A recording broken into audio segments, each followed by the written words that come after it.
Annyeonghaseyo, yo! I am Riley, and welcome to the first ever Grammar Made Easy clip or video. And I am very excited to teach you how to make things easier for you, how to learn grammar. But this particular slide is basically about grammar. So I hope after this particular clip, you would become aware of how easy it is to understand what grammar is all about. So, shall we? Let's go. In fact, I'm really excited. Oh, did you know that grammar is all about tenses? And so grammar and tenses are basically one and the same. But when you talk about tenses, tenses talk about time, only time. So grammar, tenses, and time are basically all the same. Now, in case you're sharp at it when it comes to the figures of speech, yeah, you will become no, parts of speech. I'm sorry. You would come to understand that grammar, tenses, and time all talk about verbs. Exactly. So if you say this is now. So is basically the verb, and it talks about now. It was there, was basically about the past, and I will be there, will be, that's the verb, that means the future. So these are basically just the basics of grammar or tenses or time or verbs: the past, the present, and the future. Aha, exactly. So made a mistake, there you go.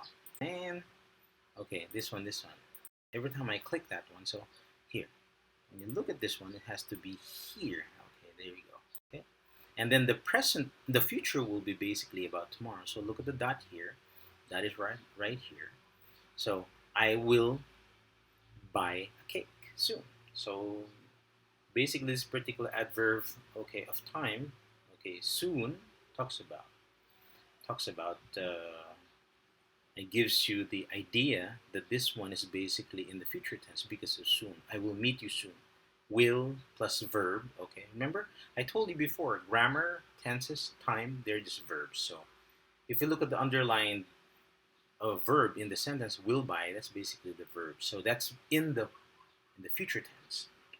Now, what I have here are basically some of the, how can I say, the graphical representation, the diagram. I often show this diagram so that students will never be confused. In fact, if you master these diagrams, everything will be very easy for you. I swear. This is basically how you will never get lost when it comes to studying grammar. Okay, so shall we? Let's start. This is the first one, shortcut. So just look at the pictograph or the image. Okay, but remember, as I mentioned earlier, in this particular time graph, this is before, this is basically the past, and everything here, the present form, falls under this yellow dot now. Okay, so this is basically these are pronouns, and these are the verbs in the yellow. So am, is, are, and basically the phrase in the school or adverb of place. So if you read here, I am in the school, that's basically the present form. He is, she is, it is in the school. You are, we are, they are in the school. If you follow this pattern, you will never get lost. Okay. Now, in some other clips, we will probably have to add more clips to this. Sometimes the only problem is when, in terms of a sentence analysis, is that when you look at the pronoun, you cannot find the antecedent. Example, you say, my brother and I, that's basically we. Okay, and you're looking for the right verb. This is where you get confused. So, my brother and I are in school, like that. Okay, but anyway, let's look for the other one. This is basically the present tense. Did I jump? Okay, that's correct. Now, let's look at the present form. This is the have verbs, okay? And here, again, the funny thing about I, the pronoun I, this is basically just, if you can memorize these things, these shortcuts, everything will be very easy for you. Again, I'm sorry. I'm really sorry. All you gotta do is just memorize these. So first you say, look at the verbs, the has and have. So these are the singular forms, has, and the plural form, have. So he, she, it has a project in school. I have a project in school. You have a project. You know how it is, the drill. Okay, and we have a project in school. So this is in the present form. In the present form. No problem. Only memorize these shortcuts and everything will be very easy. Promise. Okay. Now, in the past tense of have verbs, you will be shocked. Just one. Just one funny verb, had. Look at all the pronouns here on the left side. You say he, she, it, I, you, we, and they had a project. And this is before. It means back in the day, long time ago, they had a project. We had a project. I had a project. He had a project. So if you say I had a crush on you, it means I don't have any crush on you anymore. I had a girlfriend, it means I had before, now I have a wife. See, I had past, but now I have a wife. I had an old car. I have a scooter. See, long time ago, I had once have, okay, but now I don't have anymore. And that's why I say I had. I had a problem. See, this is basically how you make things easier in your head. So all you gotta do is memorize the shortcut. Only thinking on, and everything will be very easy, okay? And this one, a shortcut too, do. Oh, I think you're familiar with this, the verb with S, ending in S, like likes, eats, reads, speaks, writes, studies, these kind of things. So this is the singular form, and those without S are basically the plural form. So if you look here in the sample in our slide, it's a he, she, it likes pizza. And the other one, I like pizza, you like pizza, we like pizza, they like pizza. That's how it is. Very easy. In the present form. Look at the dot, it says now. Okay.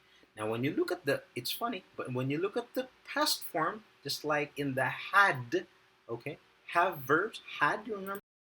Ta-da! Very easy. Look at all the pronouns here on the left side of the PowerPoint. It says he, she, it, I, you, we, they liked pizza. We liked pizza. We watched the movie. We spoke about. We talked about. We studied about. We brought. We cut. It's an irregular verb. We cannot do anything. It's cut, cut, cut. Set, set, set. Those are forms of verbs. But if you know the past form of the verb, just keep it and just get the slap the verb, put it there. Oh no, slap the pronoun, put it there, and everything will be perfect. Just remember, your marker will be this yellow dot in before, which means in the past. In the past. Okay? Now, we will have an example here. And I hope through this one, everything will be very easy for you and for everyone else. See the power of grammar. Observe this short dialogue below. Let's say they're having a conversation. A says, you know, B, you're a good friend. And then B says, and so are you to me. This is the power of grammar. It's like a sucker punch. See that? Again, let's think about it again. Think about the scenario. A says, you know, B, you're a good friend, man. And B says, and so were you to me.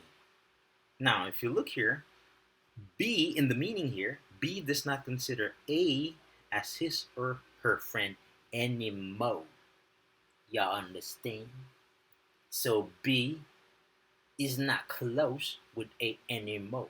Y'all, it's history. Capiche, baby? Okay. It's history. No more friendship back there. Nah, we're not close anymore, lady. No, we're not close. We're not close. That's what it means. Okay. Let's try the other one. Remember, that's the power of grammar. So, you know, I liked you. That's easy to understand. Like, it's passive. What do you say? You were my friend. It means right now. We're no longer friends. Capiche? There's no more relationship between us, lady. Okay. Now, let's try the other one. A says, you are special to me. And B says, I'm your friend. Think about it. A says, or someone told you, you were special to me. It means right now you're no longer special. Remember that. You were special to me. But you said, I'm your friend.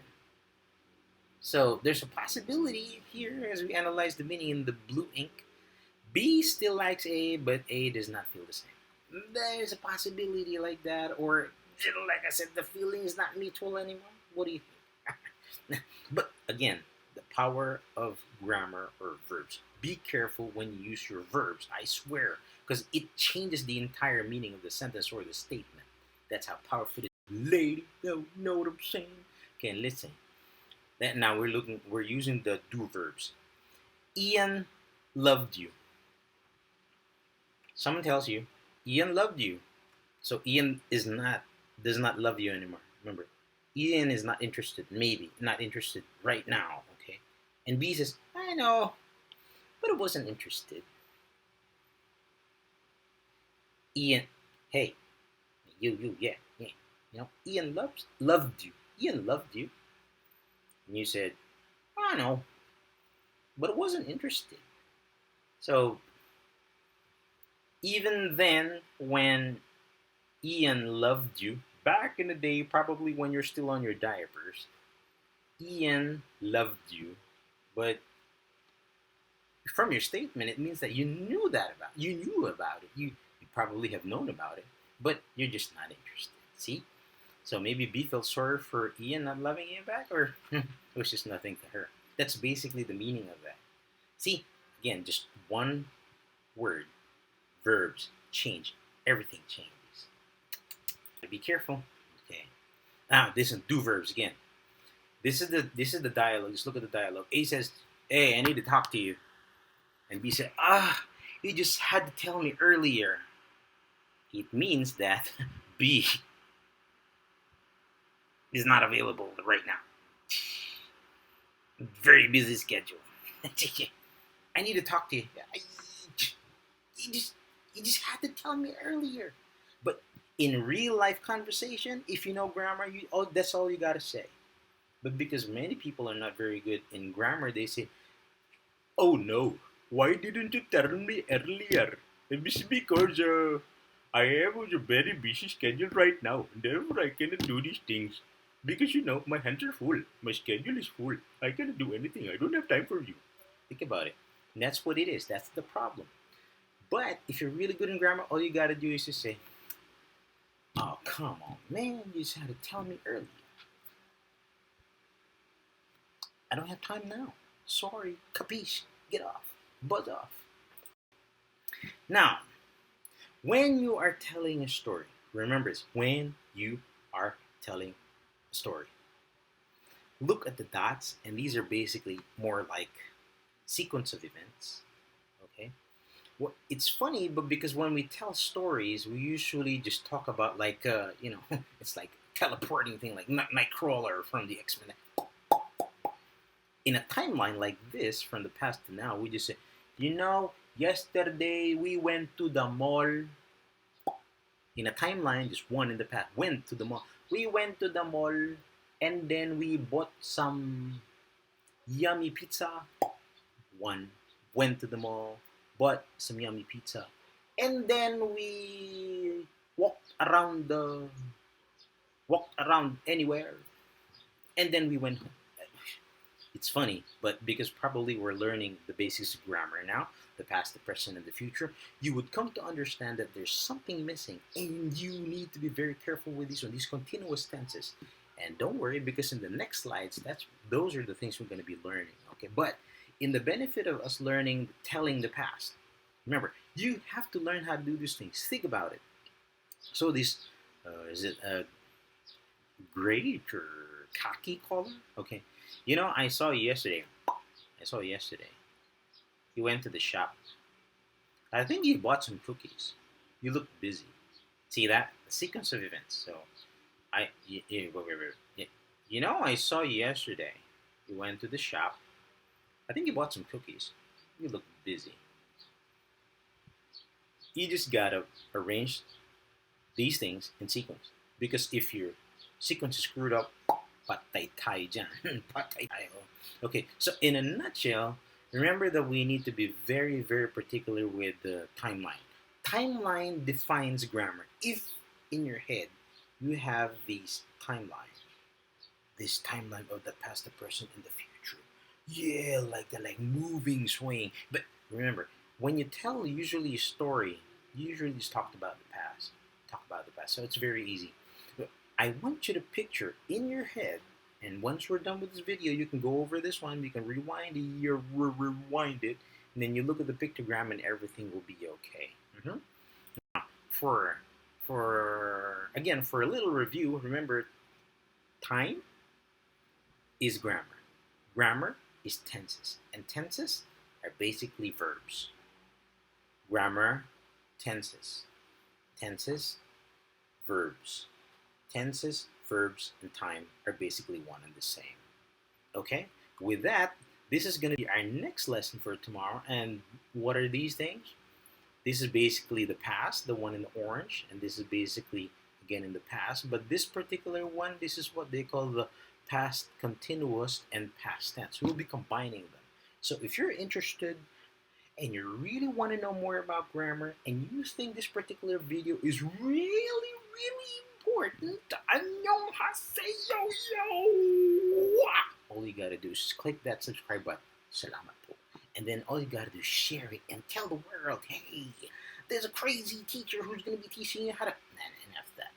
Okay, but yeah, I can basically help you how to learn grammar. How? Because of the pictograph. And everything will be okay. And all you gotta do is put your chest on your chest, put your palm on your chest, tap it many times, say all is well, and everything will be okay. With that, adios, and I hope you have fun learning English the fun way. I'm Riley. Adios. I don't care if you're a fool or a friend, but if you're learning, maraming salamat po. Again, share this one and bye-bye.